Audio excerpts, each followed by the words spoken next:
Hi guys, and welcome back. And thank you for joining me for episode 2 of Love in Paradise. And I gotta say, there's a few weirdos in this. We're not dating them, so that's a plus.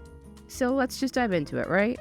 So we're gonna start off with Creepy Creepo and Desperately Seeking Husband, and they're on their way to drop him off at the fairly okay Airbnb. It's fairly okay. Yeah. And Annie reiterates to us this ridiculous point system Kyle made up in his head. And in case you missed it, well, Annie only gets affection when she racks up points. I have to earn points like not to drink, not to smoke. Like some deranged Super Mario Brothers game. It's pure nonsense. And the dumbest and most moronic crap that I've ever heard of, but here we are. Actually, there she is. So he's in his Airbnb and he does his workout routine.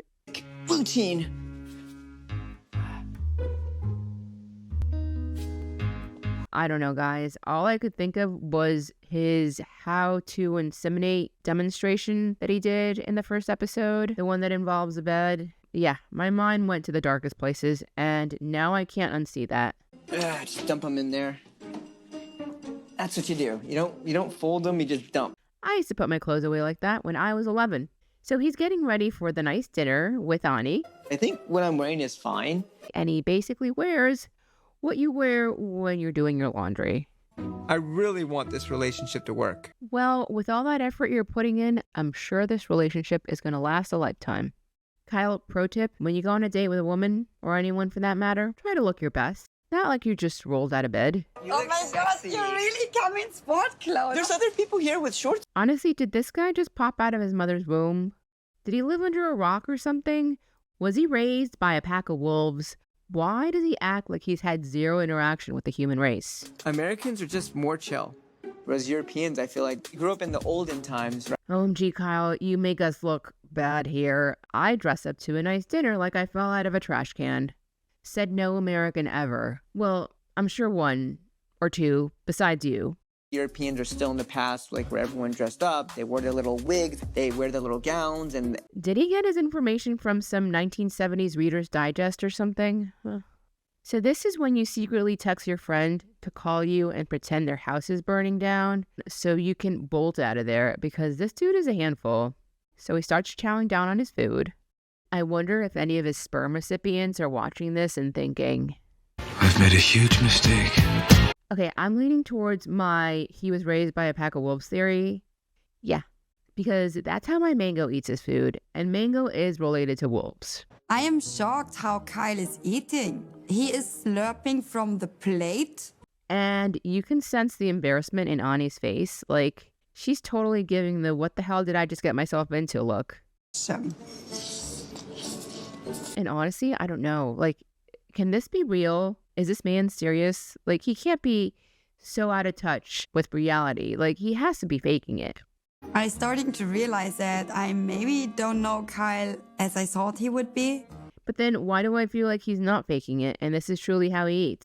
To me, this is one of those deal breakers. Like, if you can't take a person out in public, then there's no need to continue this. It kind of hurts that she's embarrassed by the way I'm eating. I know Europeans are all about this etiquette, but Americans, we don't do that. Oh, good Lord, with this European comparison. Kyle, you deserve to be on the mantle with the rest of the embarrassing Americans. You truly make us sound like we're some sort of classless Neanderthals. Not that we don't have some of those. I need to take a minute because my dog Mango wants to tell you to like and subscribe. All right, let's get back to the show. So now let's talk about Teu Mmore and his 19-year-old girlfriend. And is it just me, or did anyone else think that, oh, this must be Rob's neighbor or something? So he's packing his stuff to go to Colombia. Going to Colombia, and I'm super excited because I haven't seen my fiance Madeleine for 4 months. Okay, I would never rag on someone's home. A person can afford what they can, but this human testy with his Fendi bag and his fake-ass jewelry, what he really is a clown fronting that he has a lifestyle that he doesn't have. So I'm gonna make fun of him. When I met Madeleine a year and a half ago, I was a baller. So Lucas is broke. He lost his job about a month ago, and I guess he had to move in with his mom at some point. I'm living in my mom's garage with nothing to my name. I'm basically at rock bottom. And again, there is nothing wrong with living with your parents, especially in this economy. But for one thing, he's lying to his fiance, telling her that he has all this money that he doesn't. So on this trip, I need to come clean about my job. And he's bragging about all these fancy businesses that have made him no money, and he's clearly broke. So he's afraid because he thinks Marelena is going to leave his ass when he tells her that he's broke. Scared that once I tell Marelena, she could leave me. And I hope she does. For one thing, because she's pretty much a child that he bought boobs for. And yeah, her body, her choice, but he is a 30-something-year-old man buying a teenager breasts. It seems to be a very conditional love at times, and that is frightening. Well, that's what you get when you scoop up a teenager and dangle gifts in front of her face. Oh yeah, and he lied to her about this trip. He was actually supposed to be moving to Colombia. Instead, he's just going there to break the news that he's broke. Worried that she's gonna flip out, have a tantrum, leave, block me. What do you expect? This is a transactional love. I really don't feel bad for him whatsoever. So now let's talk about Alex. She's 30 and a family therapist, and it's a real breath of fresh air to have someone on the show that's not peddling some scam business. But let me tell you, if I saw my therapist on the show, I would probably look for a new one. Regardless, she seems to be the complete package. You know, she's got a career, she's gorgeous, intelligent, she has a loving family, and now all she needs is some self-esteem. So she met her boyfriend Adriano while she was traveling through Italy. I get to live out my Italian romance dream, you know, the ones you see in the movies. And they've been together for around a year. And they have one tiny issue, which we find out when she's chatting with her family. He wants, like, us having a night with, like, different women. That's okay, Sam. Which she is totally opposed to. Now, I think that, again, if she had self-esteem, she would know her worth and not stay with a man that wants to be with other women while being with her. Because this is not going to end well.